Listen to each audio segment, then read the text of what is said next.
নমস্কার বন্ধুরা, মিনু কিচেনে তোমাদের সবাইকে স্বাগতম। আশা করছি তোমরা প্রত্যেকে অনেক ভালো আছো। আজকের এই কাঁকরোল দিয়ে দারুণ স্বাদের এমন একটা রেসিপি নিয়ে চলে এসেছি যেটা তোমরা কল্পনাও করতে পারবে না। কাঁকরোলগুলো ওপর নিচ কেটে দুভাগ করে নিলাম। একটা বাটির মধ্যে পরিমাণ মতো একটু জল দিয়ে কাঁকরোলগুলো সিদ্ধ বসিয়ে দিচ্ছি। কাঁকরোলের রেসিপি যে সানডের স্পেশাল হয়ে উঠবে, যতক্ষণ না এটা ট্রাই করছো তোমরা ধারণাও করতে পারছো না। রেসিপিটা তোমরা সম্পূর্ণ দেখো। রেসিপিটা বানানো এতটাই সহজ যে দেখলেই বানাতে ইচ্ছা করবে। পরিমাণ মতো একটু চিংড়ি নিয়ে নিয়েছি, চিংড়ির মাথাটাও নিয়ে নিতে হবে। এই রেসিপির মেন উদ্দেশ্য হলো চিংড়ির মাথাটাও নিয়ে নিতে হবে। দুটো পেঁয়াজ পেস্ট বানিয়ে নিলাম। কাঁকরোলটা সিদ্ধ হয়ে গেছে, নামিয়ে জল ঝারিয়ে নিচ্ছি। গরম প্যানে সামান্য একটু সর্ষের তেল দিয়ে প্যানের চারপাশটায় ভালো করে সর্ষের তেলটা লাগিয়ে নিচ্ছি। কেটে রাখা চিংড়ির মাথাগুলো আলাদা করে রেখেছিলাম, দিয়ে দিলাম। দিয়ে একটু ভাজা ভাজা করে নিচ্ছি। কিছুক্ষণ পরে চিংড়ির মাথার রঙটা অনেকটাই চেঞ্জ হয়ে গেছে। পরিমাণ মতো একটু নুন হলুদ দিয়ে ভালো করে একটু ভাজা ভাজা করে নিচ্ছি। সারা সোশ্যাল মিডিয়া খুঁজলেও তোমরা এই রেসিপিটা কোথাও পাবে না। এই রেসিপিটা আমি আমার মামিমার থেকে শিখেছি। চিংড়ির মাথাগুলোকে লো ফ্লেমে কড়া করে ভেজে নিয়ে মিক্সি জারের মধ্যে দিয়ে দিলাম। হাফ টেবিল চামচ আদা বাটা দিয়ে দিলাম, 1 টেবিল চামচ পেঁয়াজ বাটা, হাফ টেবিল চামচ রসুন বাটা, সাথে দিয়ে দিলাম একটা কাঁচা লঙ্কা, দিয়ে পেস্ট বানিয়ে নিলাম। পরিমাণ মতো 2 ডাবু বেসন নিয়ে নিলাম, 1 ডাবু চালের গুঁড়ি নিয়ে নিলাম, পরিমাণ মতো একটু নুন, পরিমাণ মতো একটু বেকিং সোডা নিয়ে নিলাম। দিয়ে একসাথে করে মিক্সড করে নিচ্ছি। অল্প অল্প করে জল দিয়ে ঠিক এইভাবে মাখতে হবে। একেবারে জল দিলে ব্যাটারটা ভালো তৈরি হবে না।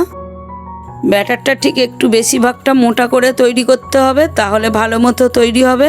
ব্যাটারটা সম্পূর্ণ রেডি করে নিয়ে 10 মিনিট ঠিক এইভাবে রেখে দিলাম। সিদ্ধ করে রাখা কাঁকরোলগুলোর মধ্যে থেকে দানাগুলো ঠিক এইভাবে একটা চামচের সাহায্যে বের করে নিচ্ছি।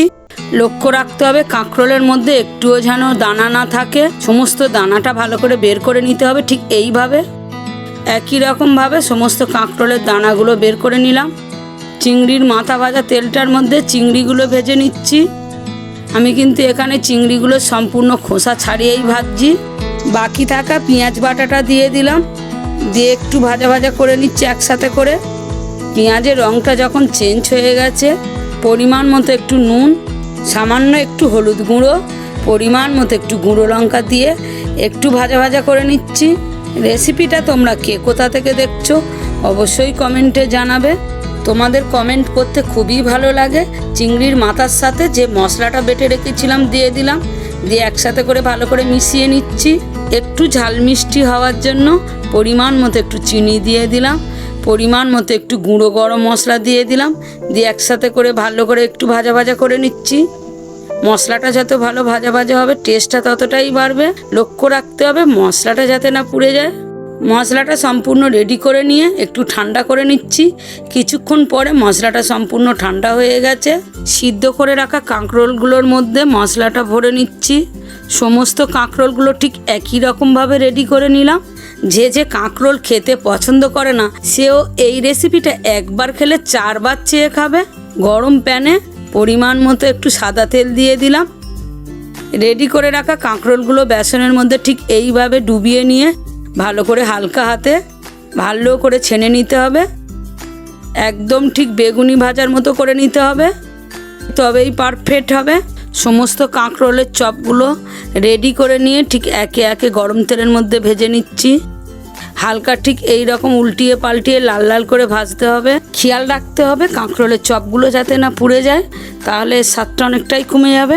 সবগুলো ঠিক একই রকমভাবে ভেজে নিলাম।